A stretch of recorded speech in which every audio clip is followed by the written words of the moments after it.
நல்லா இருந்தது ரெஸ்பான்ஸ். இங்க பார்த்தேன், நல்லா இருந்தது ரெஸ்பான்ஸ். So thank you. உங்களுக்கு எல்லாருக்கும் நன்றி.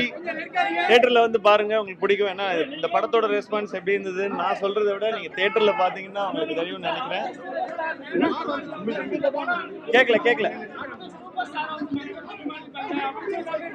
இல்ல, எப்பவும் சூப்பர் ஸ்டார் ரஜினி சார் மட்டும்தான்.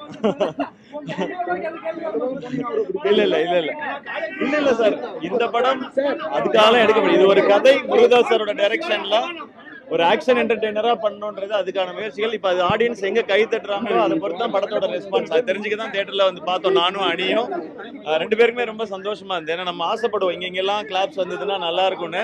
அது நடக்கும்போது ஒரு எக்ஸ்ட்ரா மகிழ்ச்சி. ஏன்னா எனக்கு ஒரு சாலிட் ஆக்ஷன் ஃபிலிம் தான் பண்றேன். அண்ட் உங்க எல்லாருக்கும் தேங்க்யூ. வந்த எல்லாருக்கும் தேங்க்யூ. தியேட்டர்ல பாருங்க, உங்களுக்கு டெஃபினட்டா பிடிக்கும். தேங்க்யூ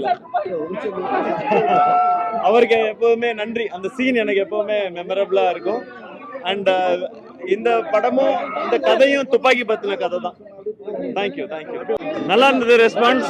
இங்க பார்த்தேன், நல்லா இருந்தது ரெஸ்பான்ஸ். So thank you. உங்களுக்கு எல்லாருக்கும் நன்றி. தியேட்டர்ல வந்து பாருங்க, உங்களுக்கு பிடிக்கும். ஏன்னா இந்த படத்தோட ரெஸ்பான்ஸ் எப்படி இருந்தது நான் சொல்றதை விட நீங்க தியேட்டர்ல பாத்தீங்கன்னா உங்களுக்கு தெரியும்னு நினைக்கிறேன்.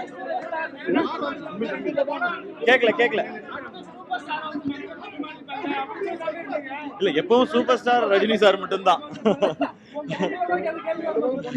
இல்ல சார், இந்த படம் அதுக்காக எடுக்கப்படும். இது ஒரு கதை, முருகதாஸ் சாரோட டைரக்ஷன்ல ஒரு ஆக்ஷன் என்டர்டெய்னரா பண்ணணும்ன்றது அதுக்கான முயற்சிகள். இப்ப அது ஆடியன்ஸ் எங்க கை தட்டுறாங்களோ அதை பொறுத்து தான் படத்தோட ரெஸ்பான்ஸ். அது தெரிஞ்சுக்கதான் தியேட்டர்ல வந்து பார்த்தோம். நானும் அணியும் ரெண்டு பேருக்குமே ரொம்ப சந்தோஷமா இருந்தது. ஏன்னா நம்ம ஆசைப்படுவோம் இங்கெல்லாம் கிளாப்ஸ் வந்ததுன்னா நல்லா இருக்கும்னு.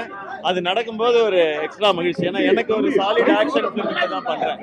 அண்ட் உங்க எல்லாருக்கும் தேங்க்யூ. வந்த எல்லாருக்கும் தேங்க்யூ. தியேட்டர்ல பாருங்க, உங்களுக்கு டெஃபினட்டா பிடிக்கும். தேங்க்யூ. அவருக்கு எப்பவுமே நன்றி. அந்த சீன் எனக்கு எப்பவுமே மெமரபிளா இருக்கும். அண்ட் இந்த படமும் இந்த கதையும் துப்பாக்கி பத்தின கதை தான். தேங்க்யூ.